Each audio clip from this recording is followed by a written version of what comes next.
Investir en faveur de la femme pour accélérer le développement de la République démocratique du Congo, c'est le thème de la conférence organisée par la communauté estudiantine de l'Université protestante au Congo, au cours de laquelle a pris part la première ministre Judith Suminwa. En prélude du meeting du mouvement de la libération du Congo MLC prévu ce samedi 22 mars au stade Vélodrome de Kintambo, où le vice-premier ministre, ministre en charge des transports, Jean-Pierre Bemba et président de ce parti va s'adresser à la population. Mon plaisir Bolokole, cadre du MLC, mobilise la population quant à ces. Célébrer le 20 mars de chaque année la journée internationale de la francophonie à Kinshasa, Jean-Denis Ngokoli, directeur et coordonnateur du secrétariat à la francophonie, explique les bien fondés de cette organisation ainsi que l'attachement à la RDC. Mesdames, Mesdemoiselles, Messieurs, ce sont les grands titres à la une de ce journal télévisé du vendredi 21 mars 2025 sur Canal King Télévision, présenté par Patricia Koula. À tous et à toutes, bonsoir et bienvenue à la grande session d'information sur nos antennes.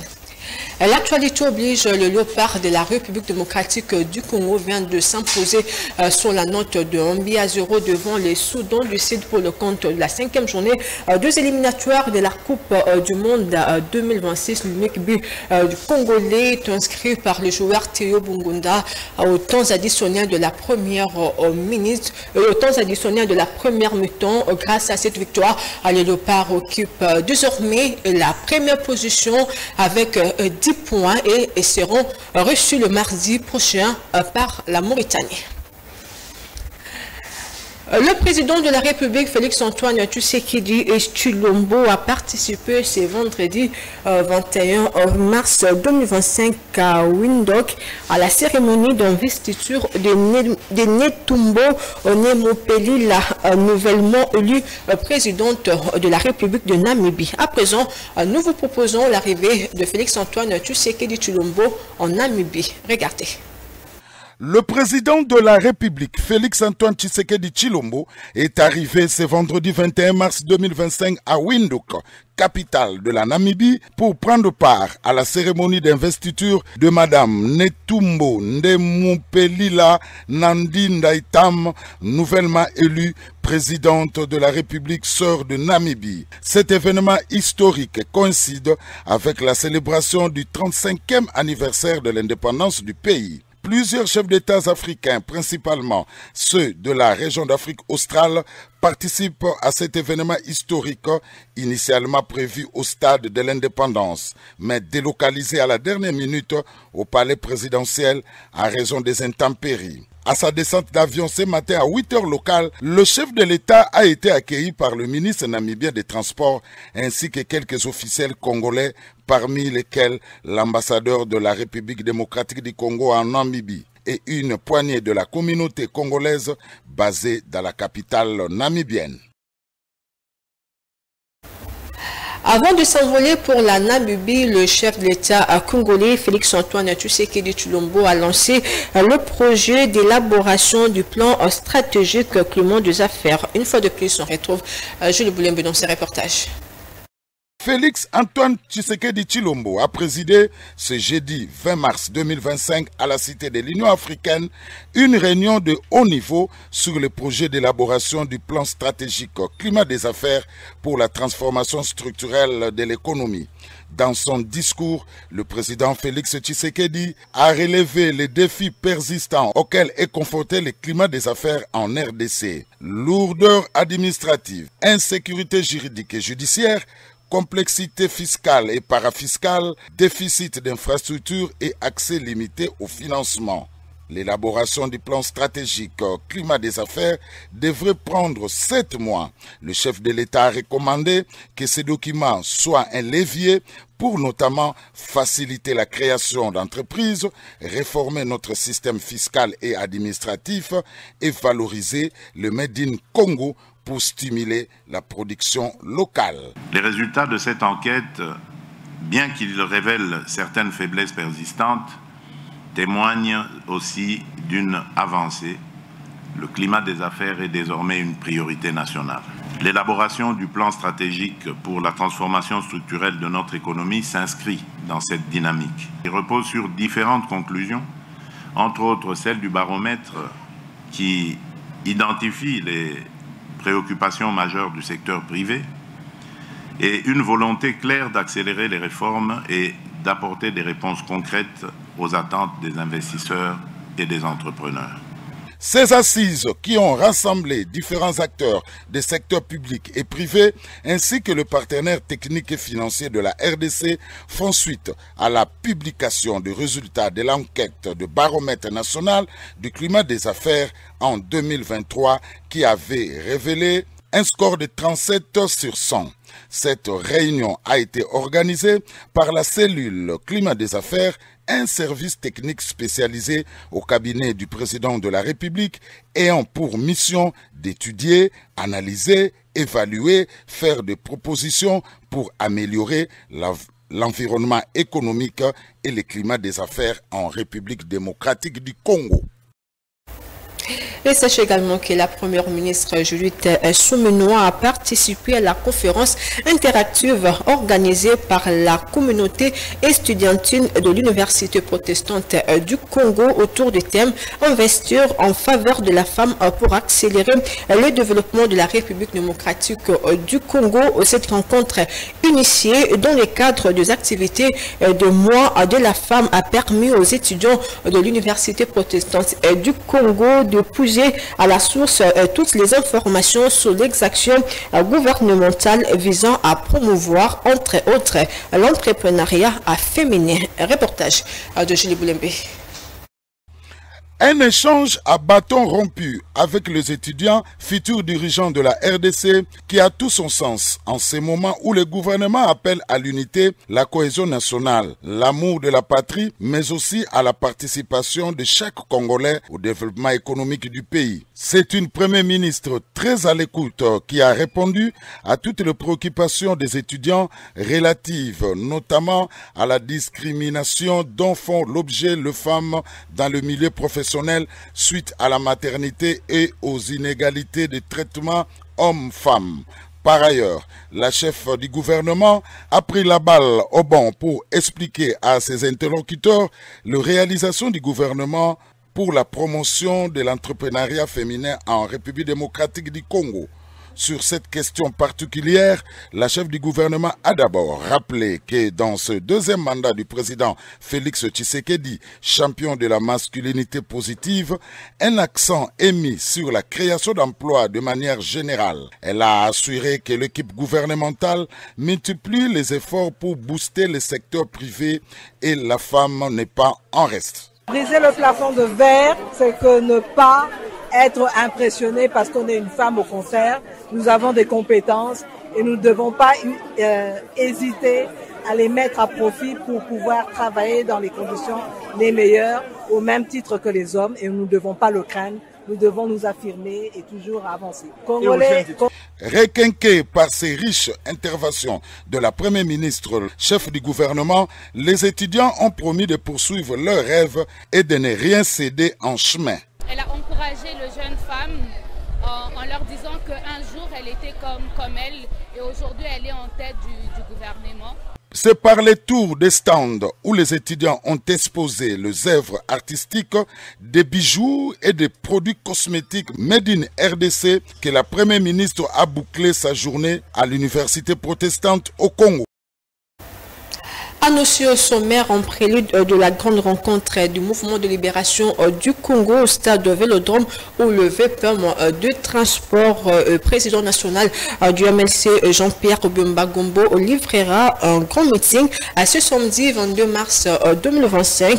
À cette occasion, le député provincial Mon Plaisir Bolokole explique l'importance de ces meetings. Les micro de Mario Mbongo sur les images de Véambata.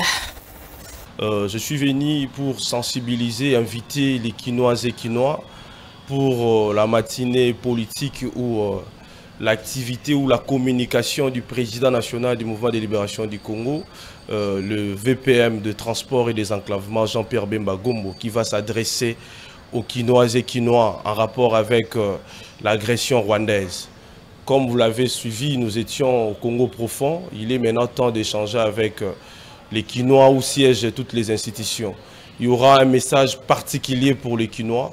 Voilà pourquoi nous sensibilisons la Funa, Lukunga, Moamba et la Tchangou de se présenter au plus tard demain à 9h30 afin d'écouter cette communication qui constitue pour nous un réarmement moral pouvant nous permettre de se défendre et de défendre notre patrie, pas forcément au front, même à travers son smart téléphone.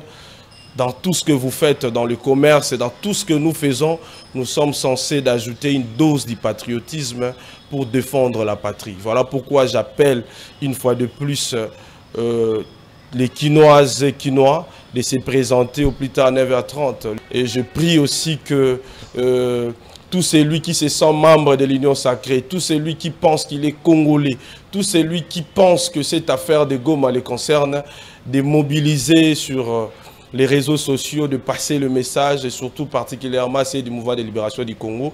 Toutes les fédérations sont invitées demain à 9h30. Quand ce n'était pas encore possible de croire à la résistance du régime, c'est à ces moments-là que le président du Mouvement de libération du Congo a pris les risques avec sa famille. On a effectué des voyages avec où il était accompagné par son épouse. Le président du Mouvement de libération du Congo reste disponible à défendre la patrie. Ça ne commence pas aujourd'hui, ça commence à date. Un parti politique à un autre face à la précarité de la situation sécuritaire en République démocratique du Congo, particulièrement dans sa partie orientale. Eden Monzemba, à cadre du parti politique Luc de Serviteur, parti cher à l'honorable Ntingue Pouloulou, reste convaincu que les rebelles du M23 vont se retirer du sol congolais et la République démocratique du Congo remportera certainement cette guerre d'agression grâce aux efforts de nos FRDC et sollicite de ces faits l'implicabilité de la résolution 2773 à Delaunay et propos recueillis par Naomi Benza sur les images de Chomé Kassiama. Parce que nous ne pouvons pas réaliser à tout moment qu'il y ait des guerres, qu'il y ait des assassinats à l'est de notre pays, et ceci par les soi-disant personnes qui se disent congolais, mais en réalité ne sont pas des Congolais parce qu'ils sont soutenus par les Rwandais. Et quand nous voyons qu'il s'agit qu'ils puissent se retirer, notre souhait est qu'ils puissent laisser nos amis, nos frères de l'Est à l'Est, qu'ils soient en paix au lieu qu'ils soient toujours dérangés par des armes et puis des coups de feu. Effectivement, la résolution a été prise, nous avons suivi ça tous. Maintenant, nous attendons que réellement cela soit appliqué. L'applicabilité de cette résolution, c'est ce que nous attendons. Ils ont bien dit que oui, ils doivent retirer leurs troupes.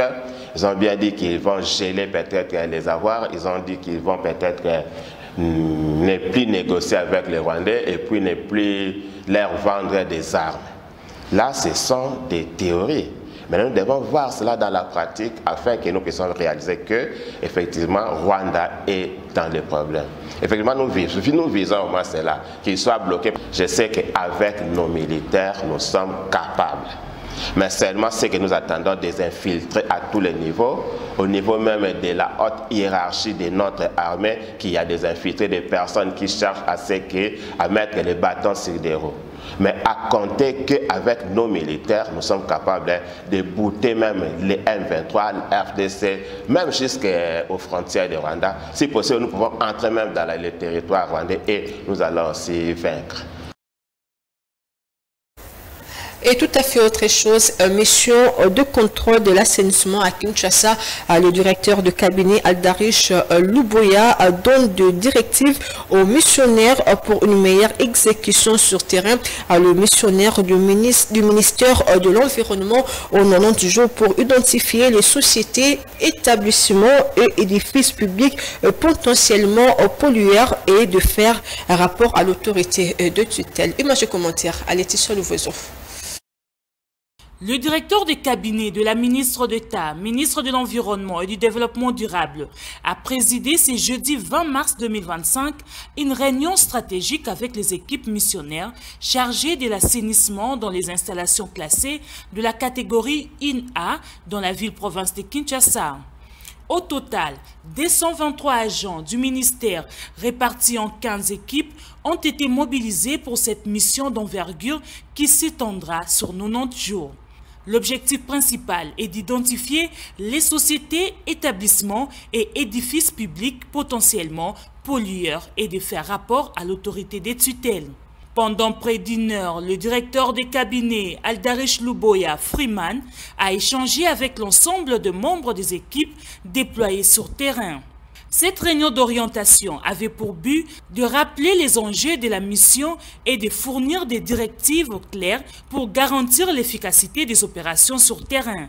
Dans son adresse aux agents missionnaires, le directeur des cabinets a insisté sur la rigueur et la transparence qui doivent guider chaque équipe de cette mission d'assainissement. Il a également souligné la nécessité de recueillir des données fiables pour permettre aux autorités compétentes de prendre des décisions éclairées en matière de gestion environnementale. Cette mission s'inscrit dans la volonté du gouvernement de renforcer les contrôles environnementaux dans les zones urbaines, en particulier dans une ville aussi dense que Kinshasa. Les équipes auront pour tâche, entre autres, d'identifier des sources de pollution dans les installations classées des catégories 1A, évaluer l'impact environnemental des activités industrielles et commerciales, proposer des mesures correctives pour réduire la pollution, faire rapport aux autorités compétentes avec des recommandations pour chaque site visité. L'assainissement des installations potentiellement polluantes est crucial pour protéger la santé des habitants de Kinshasa et préserver l'environnement urbain. Cette initiative témoigne de la détermination du ministère à lutter contre la pollution et à renforcer la réglementation environnementale. Les équipes missionnaires se sont dites prêtes à relever les défis, conscientes de l'ampleur des tâches à accomplir sur le terrain. La supervision rigoureuse de cette mission est essentielle pour garantir des résultats concrets et durables. À l'issue de cette mission de 3 mois, un rapport détaillé sera présenté à la ministre d'État, ministre de l'Environnement et du Développement durable. La journée internationale de la francophonie est célébrée le 20 mars de chaque année, présente pour cette organisation plusieurs éléments d'intérêt général pour le pays membre et diverses pertinentes matières à traiter à Kinshasa. Jean-Denis Ngokoli est directeur et coordonnateur au secrétariat technique à la francophonie, donne plus de détails. Il est au micro de Jacques Bossekota. Regardez. Le thème retenu pour cette année, c'est « Je médite, donc j'agis ». C'est parmi les objectifs de la francophonie, l'éducation et formation. La francophonie, en fait, met à l'honneur l'éducation dans toutes ses dimensions. Et vous savez, comme levier essentiel pour former la jeunesse. C'est pour vous dire que ici, c'est la jeunesse qui est impliqué au fort degré. Et là, je vois pourquoi le choix de ce thème pour la francophonie. D'ailleurs, ça coïncide bien avec ce que nous connaissons dans notre pays comme crise. Nous voyons la jeunesse de l'Est qui est en train de souffrir. Cette jeunesse qui ne va plus à l'école à cause de l'agression, cette jeunesse qui a tout arrêté, cette jeunesse qui est déplacée, qui quitte son territoire national, comme déplacés de guerre et parfois comme réfugiés. Aujourd'hui, les États ne sont plus silencieux. Les États parlent, même le grand État de l'espace francophone aujourd'hui parle, dénonce ce qui se passe à l'est du pays. Hier, c'était impossible, mais aujourd'hui, c'est possible, et ça s'est dit, c'est tout le monde qui se plaint. N'oubliez pas, la francophonie, c'est 88 États au monde. La francophonie, c'est un marché, un grand marché. Et n'oubliez pas que le pays comme la République démocratique du Congo a un rôle important à jouer au sein de la francophonie. Et nous tenons à ce rôle-là. Ce n'est pas parce qu'un pays membre de la francophonie nous agresse que nous allons quitter la francophonie. Non, nous sommes conscients de notre rôle au sein de la francophonie, n'oubliez pas, parce qu'il s'est dit de la RDC un pays solution, et nous aimerions bien que nous soyons solution au sein de la francophonie. Nous n'allons pas quitter la francophonie puisque, vous savez, d'abord, la langue française. La langue française en République démocratique du Congo est actuellement, pour beaucoup d'enfants, une langue. Dans le reste de l'actualité, sachez également que la Direction générale de l'Office de voirie et drainage OVD a organisé un atelier sur le titre de planification pour l'entretien routier 2026. Et cet atelier s'est tenu dans la salle de réunion de cet établissement public à Limité, première. Le détail dans cet élément de Lydie Loufouladjo. L'Office de voirie et drainage OVD, à travers sa direction de planification, a organisé une réunion de coordination pour le projet d'étude de la phase 1 du programme d'entretien routier PR 2026. Cette initiative vise à planifier l'entretien de certaines routes urbaines dans 8 provinces de la RDC. Selon le directeur général de l'OVD, Victor Toumba, les provinces concernées par ces programmes sont le Congo central, Kwango, Maïndombe, Kwilu, Kasaï central, Kasaï, Lomami et d'autres encore. Ce sont tous ces éléments sur le plan des études topographiques, hydrauliques, les études géotechniques, les études de structures qui vont être mises en place, ainsi que de procéder sur l'entretien. Nous allons regarder les 3 dernières années, c'est-à-dire 2022, 2023, 2024, pour voir tous les financements que nous avons eu avec le FONER, comment nous nous sommes comportés par rapport aux travaux d'entretien, qui peut être sur la chaussée, qui peut être sur la ligne d'antérieur, qui peut être sur les ouvrages, qui peut être sur les réseaux d'assainissement. C'est tout ça, et on a voulu pendant toute la journée d'aujourd'hui, pour que nos experts qui vont descendre sur le terrain aient suffisamment des éléments. Je crois dans 2-3 jours, le déploiement va commencer. Le financement de ces études est assuré par le Fonds national d'entretien routier, FONER, un acteur clé dans la gestion de ressources destinées à la maintenance du réseau routier. Signalons que cette réunion a permis aux experts impliqués de définir les stratégies d'exécution et d'assurer la bonne mise en œuvre du projet.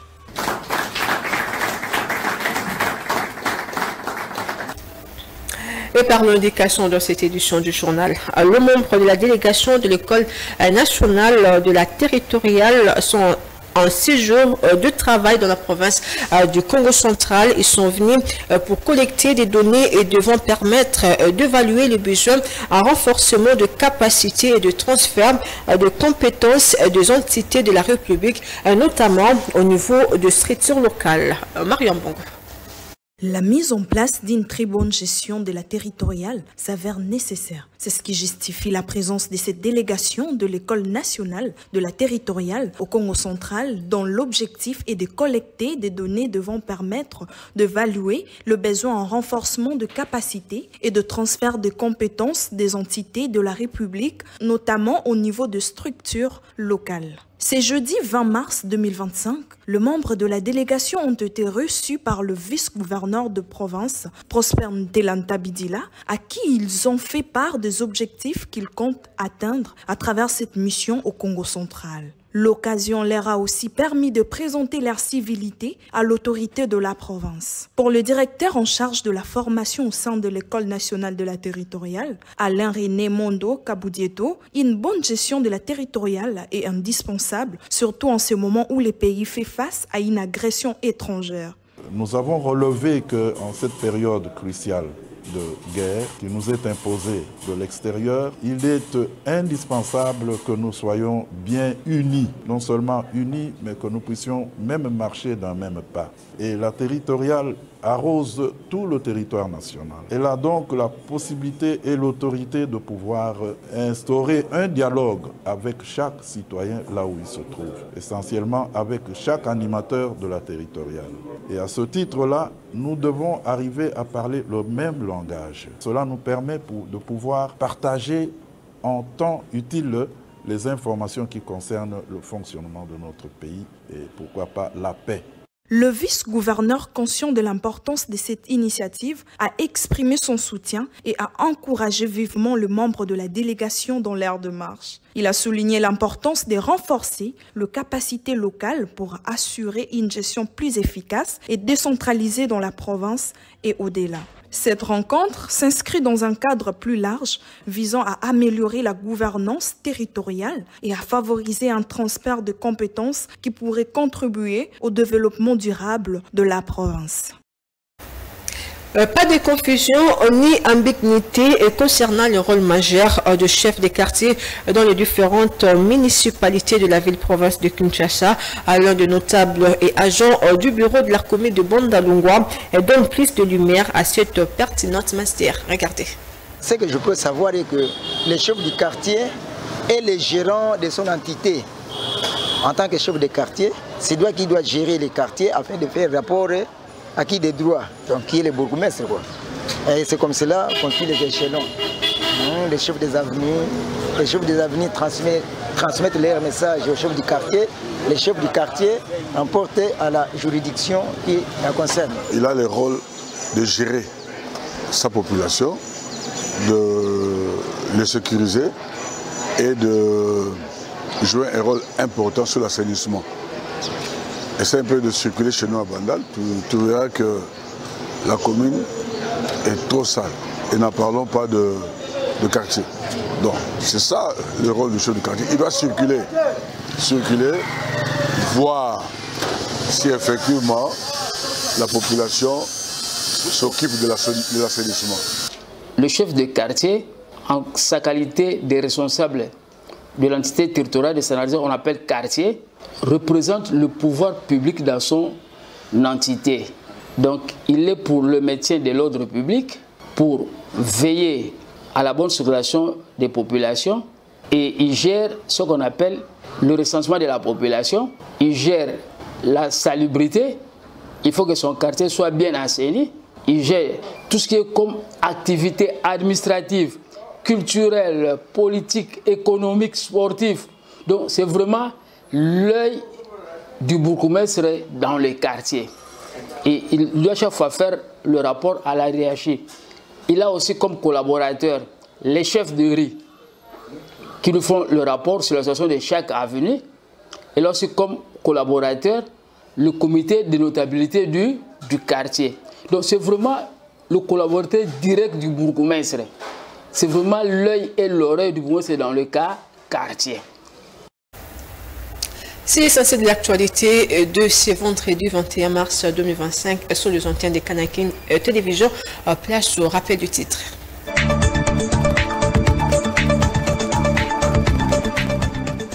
Investir en faveur de la femme pour accélérer le développement de la République démocratique du Congo, c'est le thème de la conférence organisée par la communauté estudiantine de l'Université protestante au Congo, au cours de laquelle a pris part la première ministre Judith Suminwa.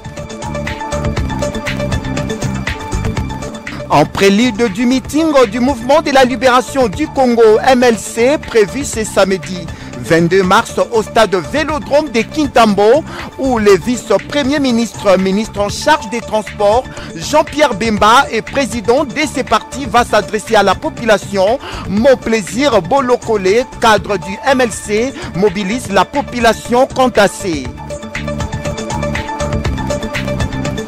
Célébrer le 20 mars de chaque année la journée internationale de la francophonie à Kinshasa, Jean-Denis Mbokoli, directeur et coordonnateur du secrétariat à la francophonie, explique les bien fondés de cette organisation ainsi que l'attachement à la RDC. Mesdames, Mesdemoiselles, Messieurs, ce sont les grands titres à la une de ce journal télévisé du vendredi 21 mars 2025 sur Canal King Télévision. À tous et à toutes, merci pour votre attention soutenue. Merci à l'équipe technique et rédactionnelle de Canal King Télévision. Quant à moi, je vous retrouve demain samedi à la même heure sur la même chaîne. Entre-temps, bon sur des programmes. Au revoir.